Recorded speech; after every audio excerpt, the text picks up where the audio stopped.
क्या आपने कभी यह रहस्य जानने की कोशिश की है कि सृष्टि के हर युग में, हर अवतार में भगवान ने भारत को ही अपनी चरण रज से पवित्र क्यों किया?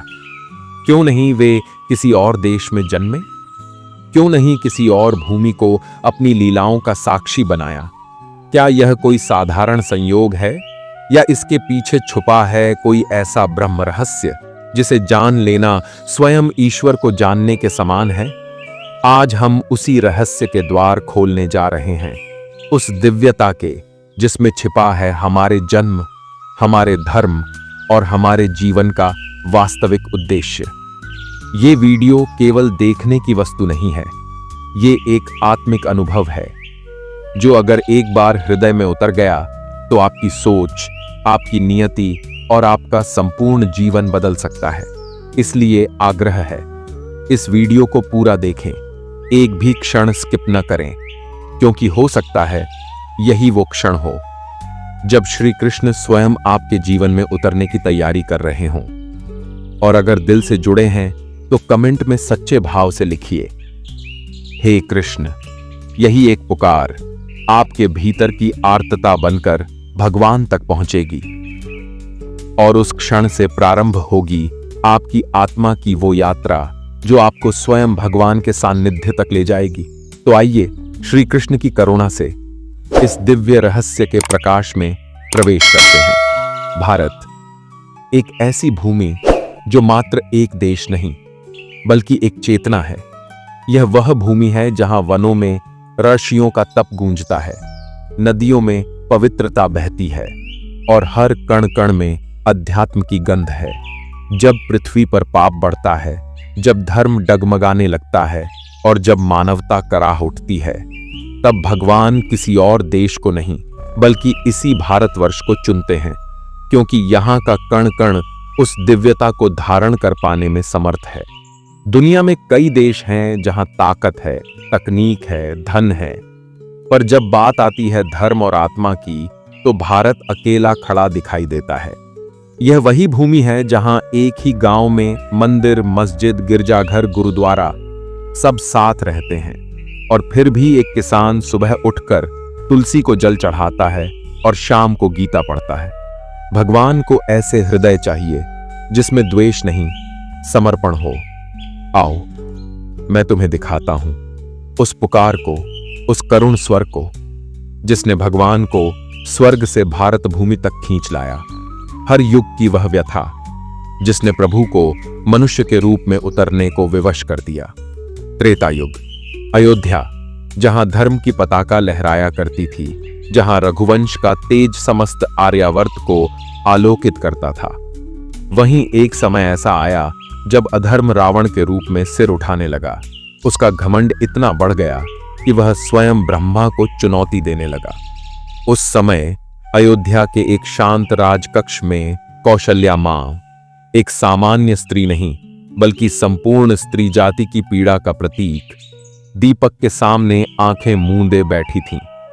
उनके मन से निकली पुकार कोई साधारण प्रार्थना नहीं थी, बल्कि वो एक हृदय विदारक आर्तनाद थी। प्रभु, अब इस धरती पर पधारिए, धर्म की रक्षा कीजिए। और उस पुकार को सुनकर श्री राम ने अवतार लिया। एक ऐसे अवतार जो पहले राजा नहीं बने, वनवासी बने। उन्होंने सुख नहीं चुना बल्कि वियोग को अपनाया, अन्याय का सामना किया और अपने जीवन को एक आदर्श बनाया। क्यों? क्योंकि भारत ने पुकारा था और राम पुकार छोड़ नहीं सकते थे। द्वापर युग, मथुरा, जहां भय का दूसरा नाम था कंस। देवकी और वासुदेव कारागार की ठंडी दीवारों में बंद थे और एक मां जो अपनी 7 संतानों को खो चुकी थी, अब 8वें संतान की प्रतीक्षा कर रही थी। जब उसने आंखें बंद कर करुणा से कहा, हे नारायण, अब ये मेरा बच्चा नहीं, अब आप आइए, तो वह स्वर, वह पुकार ब्रह्मांड की दीवारों को चीरती हुई प्रभु तक पहुंची और प्रभु ने स्वयं को सीमित कर दिया। कारागार में जन्म लिया, श्री कृष्ण बने। उन्होंने बाल लीलाएं की, लेकिन वह खेल नहीं था, वह प्रेम की परिभाषा थी। वे राधा के थे, यशोदा के थे, ग्वालों के थे।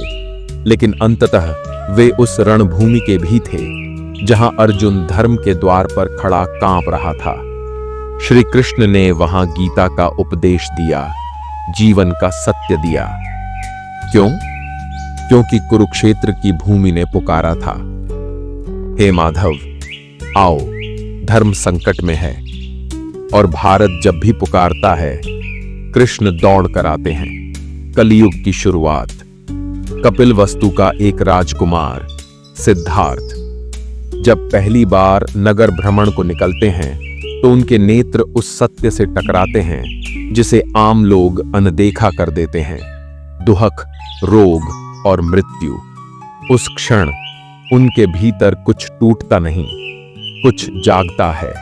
वह रथ छोड़ देते हैं, राजमहल त्याग देते हैं और बोधगया की भूमि पर तप करने निकल पड़ते हैं। वर्षों की साधना, मौन और ध्यान के बाद जब वे पीपल वृक्ष के नीचे बैठते हैं तो गौतम बुद्ध बन जाते हैं। उन्होंने यज्ञ नहीं किए, ना ही चमत्कार दिखाए, बल्कि एक सादा मगर गूढ़ वाणी में कहा, अपने भीतर झांको, वही सत्य है। उन्होंने भारत को अहिंसा और ध्यान की राह दी। क्यों? क्योंकि इस देश की आत्मा ने पुकारा था, हे ज्ञान स्वरूप, हमें भीतर का सत्य समझाइए। और भगवान बुद्ध भारत में अवतरित हुए क्योंकि यहां की आत्मा अब भी जागृत थी। जैन धर्म में वर्धमान महावीर, वैशाली की भूमि जहां समृद्धि थी, वैभव था, लेकिन आस्था खो रही थी। राजकुमार वर्धमान ने देखा कि धर्म सिर्फ पूजा बनकर रह गया है, दिखावा बन गया है। उन्होंने मौन साध लिया, त्याग की सीमा तक गए। और फिर जब उन्होंने वाणी खोली तो शब्द नहीं, शुद्ध आत्मा की ध्वनि निकली। उन्होंने भारत को फिर से तप, संयम और आत्मशुद्धि का मार्ग दिखाया। क्यों? क्योंकि इस भारत भूमि ने करुणा से पुकारा था, हे वीर, हमें भीतर की हिंसा से बचाइए। और तभी महावीर भारत में प्रकट हुए। भक्ति युग, जब धर्म फिर से रूढ़ियों में जकड़ गया, जब ईश्वर केवल मूर्तियों में सीमित हो गया, जब ब्राह्मणवाद ने प्रेम को ग्रंथों में बांध दिया, तब भारत की आम जनता ने पुकारा, हे प्रभु, अब आप स्वयं बताइए, आप कहां हैं? और उस करुण पुकार पर प्रभु फिर से जन्मे। कभी संत कबीर की वाणी में, मोह को कहां ढूंढे रे बंदे। कभी तुलसी की चौपाई में, राम ही केवल प्रेम प्यारा। कभी मीरा की आंखों से बहते आंसुओं में, पायो जी मैंने राम रतन धन पायो। भगवान मंदिरों से निकलकर गलियों में उतर आए। क्यों? क्योंकि भारत फिर रो पड़ा था। और ईश्वर जब भारत की आत्मा को रोते हुए सुनते हैं तो वे कहीं और नहीं, इसी भूमि पर अवतरित होते हैं। अब पूछना छोड़ दो, भगवान भारत में ही क्यों जन्म लेते हैं? भारत कोई राजनीतिक सीमा नहीं है। यह वह आत्मा है जो पुकारना जानती है और प्रेम से खींच लाती है प्रभु को। यह वह भूमि है जहां भगवान केवल आवाहन से नहीं, प्रेम, पीड़ा और पुकार से उतरते हैं। भगवान को अवतार लेने के लिए सिर्फ शरीर नहीं चाहिए होता, उन्हें चाहिए होती है वो भूमि जो उनकी लीलाओं को सह सके, जो उनके सत्य को धारण कर सके और जो अधर्म के विरुद्ध खड़े होने का साहस रखती हो। भारत ऐसी ही भूमि है। यहां न केवल कर्म की गहराई है, बल्कि सहनशीलता की चरम सीमा भी है। राम को देखिए, वनवास की पीड़ा, सीता का हरण, युद्ध का भीषण तांडव, फिर भी उन्होंने धर्म का मार्ग नहीं छोड़ा।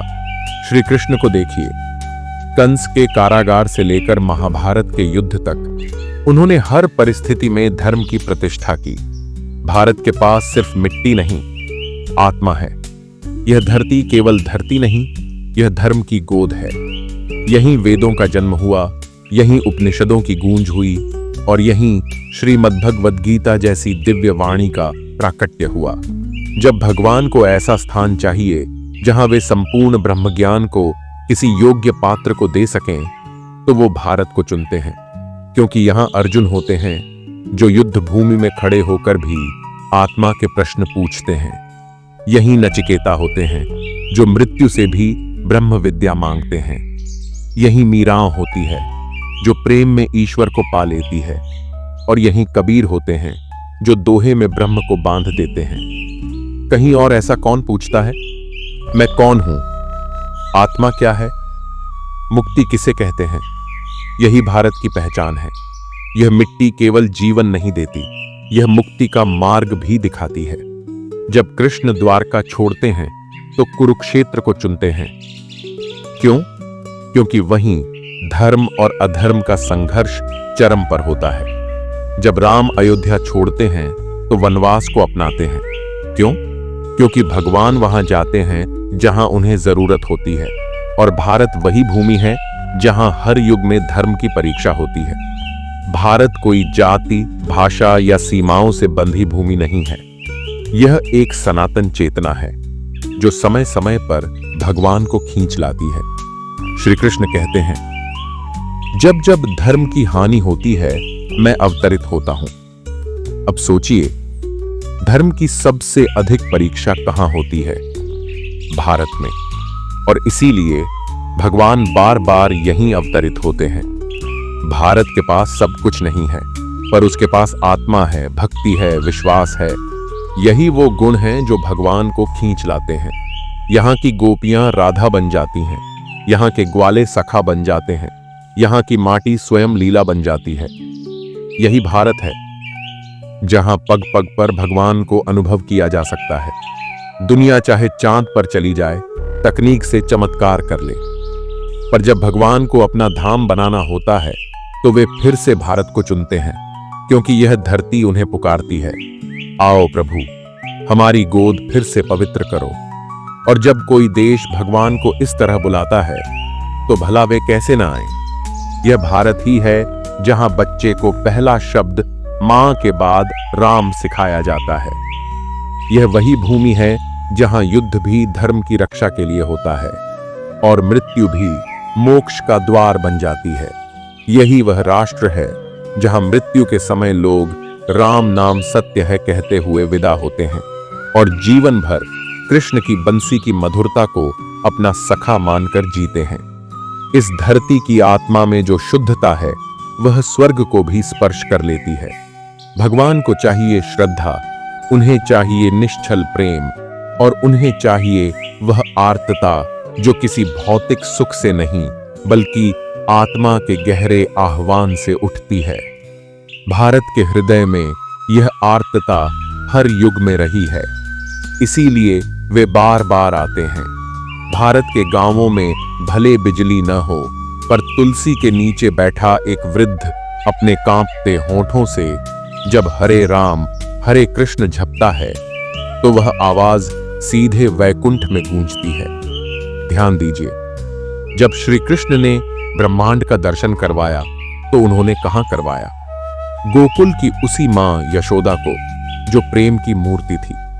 अर्जुन को गीता कहां सुनाई? कुरुक्षेत्र की रणभूमि में, जहां आत्मा युद्ध और मोह के बीच जूझ रही थी।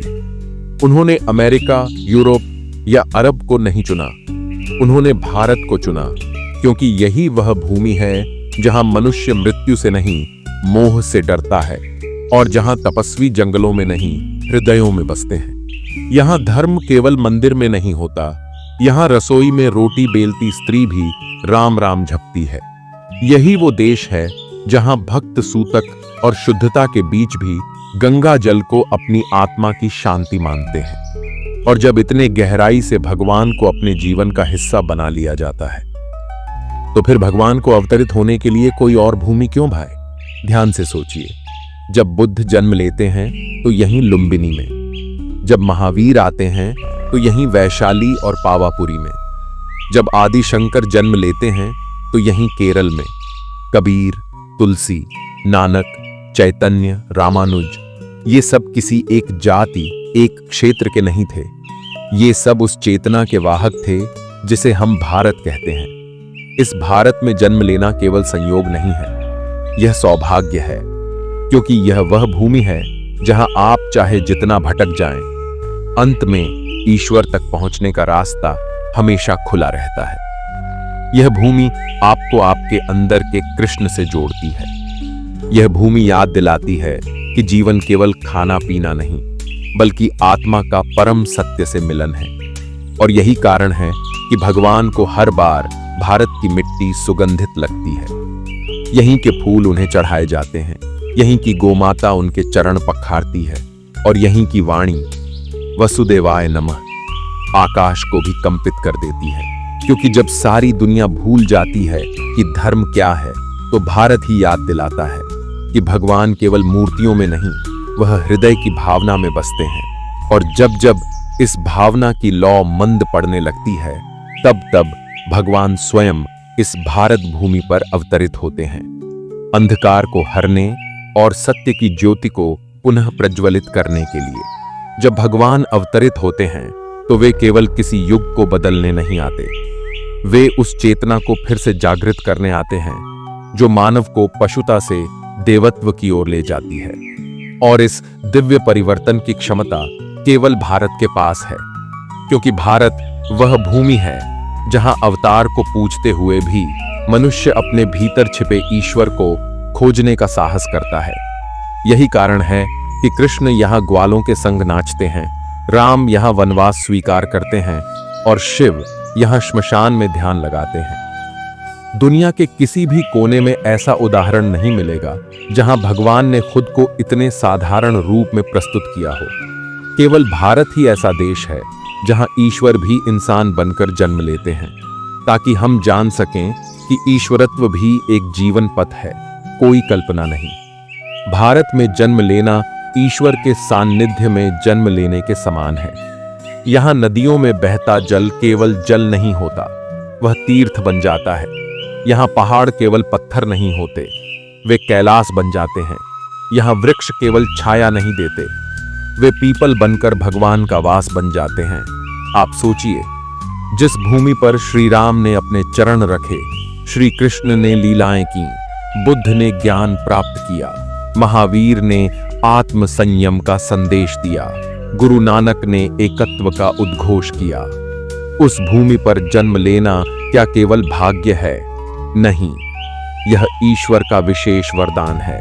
और जो भूमि इतनी सौम्य, इतनी सहनशील, इतनी गूढ़ हो, वह हर युग में ईश्वर की लीला का केंद्र क्यों न बने। आज हम जिस भारत को चारों ओर से देखते हैं, उसमें भले आर्थिक संकट हो, सामाजिक विघटन हो, जातियों और वर्गों के संघर्ष हों, लेकिन इस भारत की आत्मा अब भी अखंड है, अब भी उस कृष्ण को पुकार रही है जो फिर से आए और धर्म को पुनः प्रतिष्ठित करें। भगवान को भारत से प्रेम है, क्योंकि भारत उनसे प्रश्न करता है, उनसे संवाद करता है और सबसे बढ़कर उन पर समर्पण करता है। यहां श्रद्धा तर्क के साथ चलती है। अर्जुन को देखिए, वह केवल शिष्य नहीं था, वह प्रश्न करता था। और भगवान को ऐसे ही लोग चाहिए जो आंख मूंद कर न माने, परंतु हृदय खोलकर जानना चाहें। श्री कृष्ण ने एक बार कहा था, मैं हर हृदय में हूं, लेकिन जो मुझे जानने की लालसा रखता है, मैं उसी में प्रकट होता हूं। और भारत के लोग, वे भक्ति करना जानते हैं, परंतु केवल आंख मूंद कर नहीं, आत्मा खोलकर। इसलिए जब भगवान को कहीं जन्म लेना होता है, वे भारत की ही गोद में आते हैं, क्योंकि यहीं पर उन्हें वो मां मिलती है जो उन्हें अपने दूध के साथ प्रेम भी पिलाती है।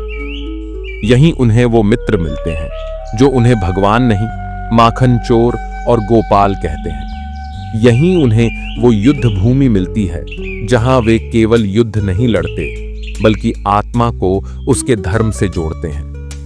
तो जब अगली बार कोई आपसे पूछे, भगवान हमेशा भारत में ही क्यों आते हैं, तो मुस्कुराकर कहिए, क्योंकि बाकी दुनिया भगवान को खोजती है, पर भारत उन्हें प्रेम करता है।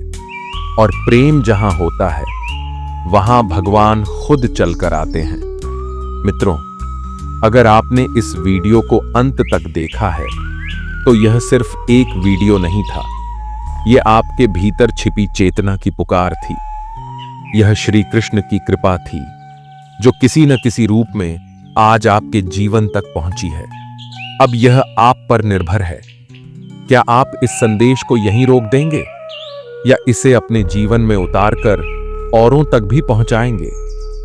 यदि आपके हृदय में भारत के लिए प्रेम है, धर्म के लिए श्रद्धा है और भगवान के लिए समर्पण है, तो इस दिव्य विचार को फैलाइए।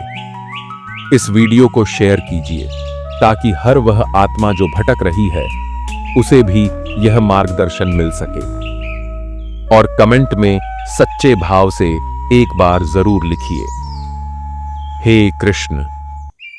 आपका यह एक शब्द इस पूरे ब्रह्मांड में गूंजता हुआ प्रभु तक जरूर पहुंचेगा। और अगर आप ऐसे ही और दिव्य, आध्यात्मिक और गहराई से भरे वीडियो चाहते हैं तो चैनल वेदांत पुंज को अभी सब्सक्राइब करें। साथ ही बेल आइकन को दबाना न भूलें ताकि जब भी हम श्री कृष्ण, गीता, वेदांत या सनातन धर्म से जुड़ी अमूल्य बातें लेकर आएं, आपसे कुछ भी छूट न जाए। धन्यवाद मित्रों। आपके जीवन में श्री कृष्ण की करुणा और ज्ञान ऐसे ही प्रवाहित होती रहे, यही प्रार्थना है। जय श्री कृष्ण, जय सनातन, वंदे भारतम।